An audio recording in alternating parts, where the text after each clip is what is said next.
Jornal do Fulanesto. Notícias sobrenaturais. De um jeito que você só vê aqui. Seja bem-vindo ao canal Senhor Fulanesto.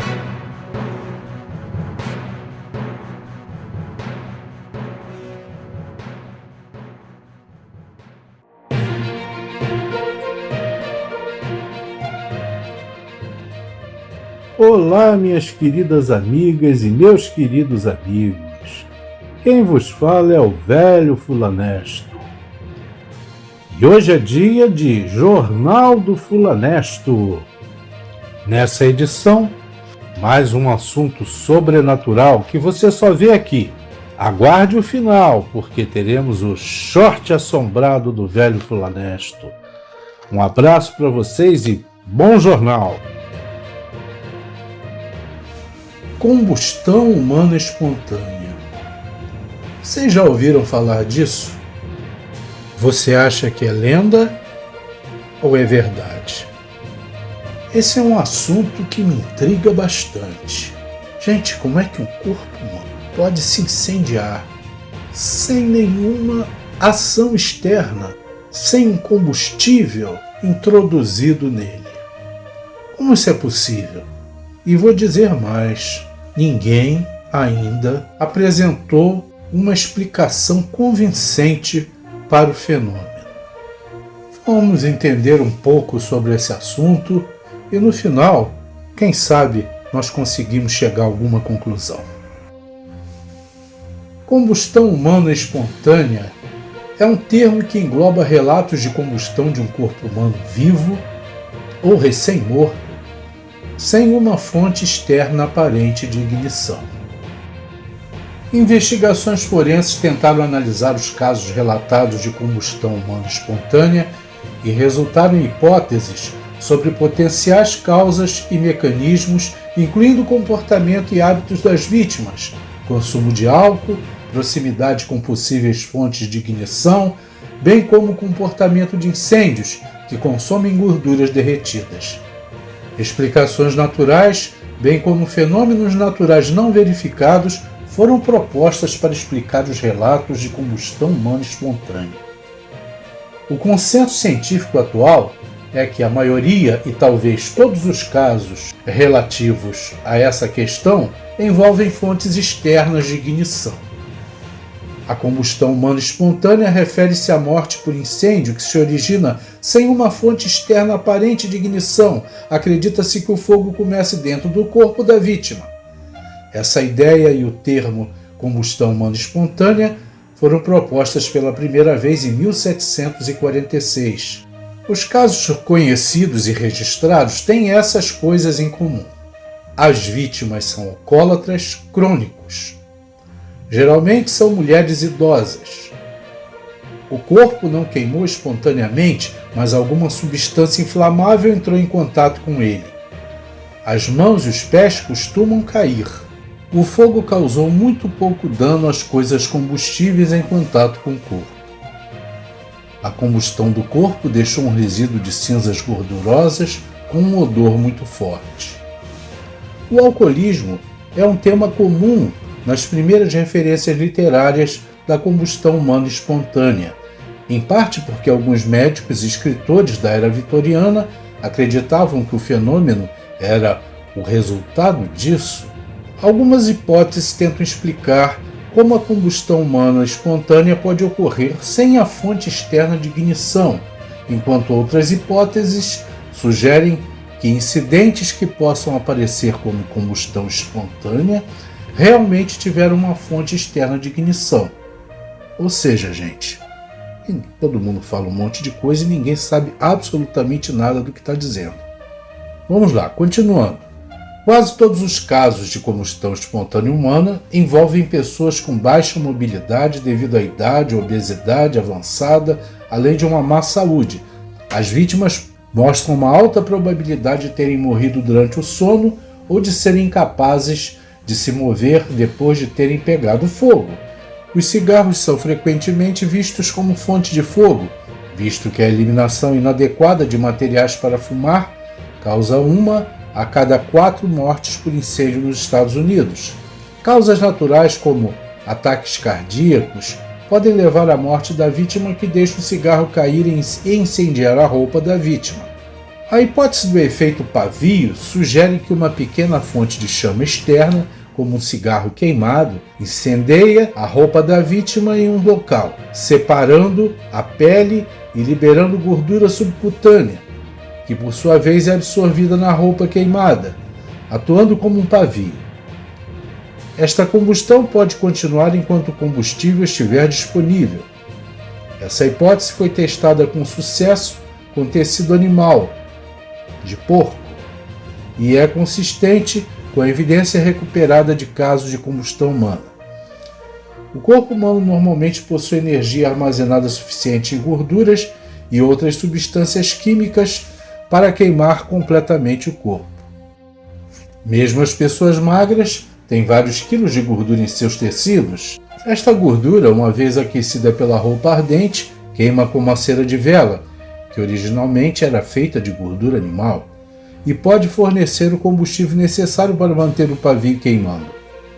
Alguns exemplos notáveis de combustão espontânea humana foram catalogados. Em 2 de julho de 1951, Mary Reiser, uma mulher de 67 anos, foi encontrada sem vida em sua casa em São Petersburgo, na Flórida, Estados Unidos, depois que sua senhoria percebeu que a maçaneta da casa estava extremamente quente. A proprietária informou a polícia e, ao entrar na casa, eles encontraram os restos de Reiser completamente queimados em cinzas, com apenas uma perna restante. A cadeira em que ela estava sentada também foi destruída. Durante a investigação, os detetives descobriram que a temperatura de Reiser era cerca de 1930 graus Celsius, o que confundiu os investigadores, visto que quase toda a sala de Reiser estava intacta. Reiser tomou pílulas para dormir e também era fumante. Uma teoria comum era que ela estava fumando um cigarro depois de tomar pílulas para dormir. Ela adormeceu enquanto ainda tinha um cigarro aceso, que teria queimado seu vestido, levando à sua morte. Os pesquisadores também descobriram que o fogo tinha queimado um soquete que parou um relógio às 2h26 da manhã, sugerindo que Reiser tinha sido queimada nesta hora. Harry Thomas, um homem de 73 anos, foi encontrado carbonizado na sala de sua casa, no sul do país de Gales, Reino Unido, em 1980. Seu corpo inteiro foi incendiado, deixando apenas o crânio e uma porção de cada perna abaixo do joelho. Os pés e as pernas ainda estavam vestidos com meias e calças. A metade da cadeira em que ele estava sentado também foi destruída. Oficiais forenses de polícia decidiram que a incineração de Thomas era devido ao efeito pavio. Sua morte foi classificada como uma morte por incêndio, visto que ele tinha inalado claramente o conteúdo de sua própria combustão.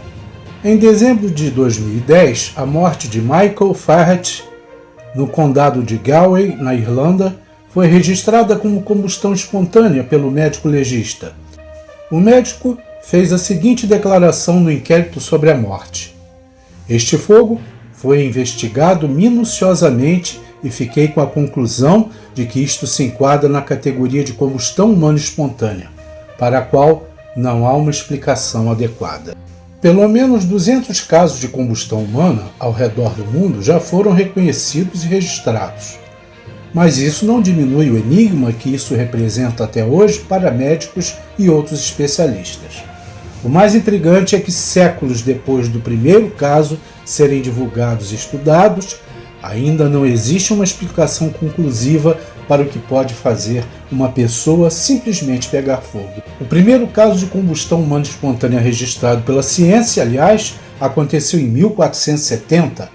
A vítima foi um italiano chamado Polonus Vorstius, que tomava vinho e do nada começou a vomitar fogo.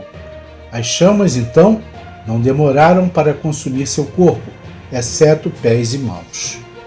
Este último detalhe bizarro, os pés e as mãos, Aliás, parece ser uma das características comuns à combustão humana espontânea. Na maioria dos casos, o corpo fica quase completamente incinerado, exceto os membros que acabamos de citar. Mas o ambiente em volta também não dá vestígios de que algo errado tenha acontecido, já que apenas o chão embaixo do corpo e o teto acima de onde estava a vítima costuma ficar mais danificado depois de uma combustão humana.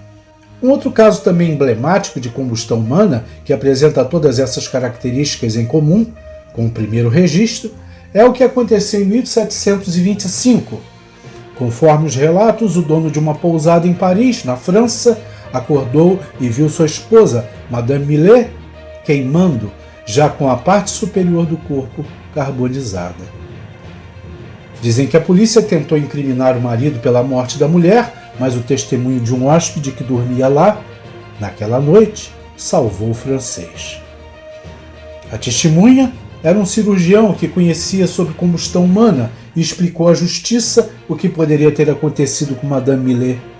Na época, como nenhum indício de incêndio foi encontrado no local da morte, o legista responsável pelo caso chegou a afirmar que a mulher havia recebido uma visita de Deus. Gente, são mais de 200 casos registrados ao longo do tempo e, como podemos constatar, mesmo depois de muitos séculos, o primeiro caso se deu em 1470, como vimos, até hoje ninguém consegue explicar o fenômeno. E não é uma coisa natural, não é uma coisa comum. Vejam, num incêndio qualquer, se uma pessoa morre pela ação do fogo, os restos mortais desta pessoa serão encontrados. Agora, no caso de combustão humana espontânea, os restos mortais da pessoa são reduzidos a cinzas. Os ossos simplesmente desaparecem. Eu vou deixar um link aqui embaixo do vídeo, vocês podem acessar. É um documentário do Discovery. Um engenheiro e investigador paranormal, ele faz experiências para reproduzir a combustão espontânea humana.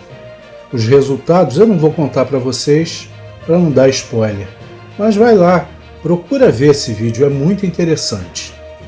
Eu gostaria que vocês entendessem que eu não posso colocar fotos aqui das pessoas que foram vítimas da combustão humana espontânea, porque simplesmente o YouTube vai cortar meu vídeo e de repente derrubar nosso canal.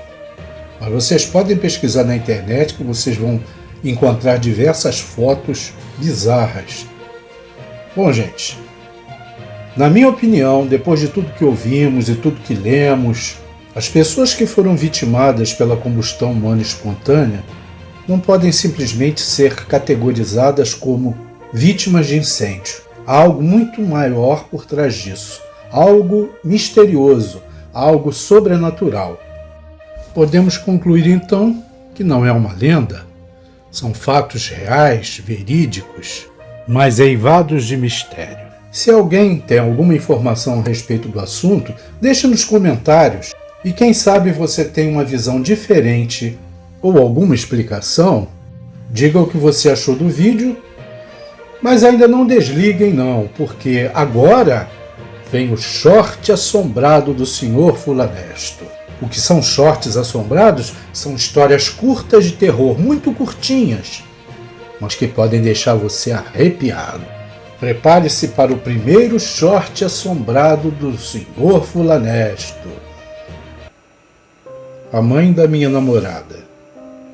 A primeira vez que eu fui na casa da minha namorada, ela me mostrou a foto de sua falecida mãezinha e chorou muito.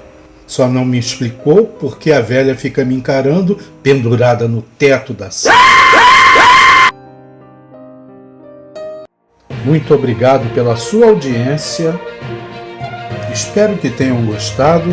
E se gostaram, deixem seu like, compartilhem com seus amigos, seus familiares, nas redes sociais, porque estarão ajudando muito o velhinho. E agora você pode ser membro do canal Sr. Fulanesto. Há uma série de benefícios para você que é membro. Então, torne-se membro do canal Sr. Fulanesto.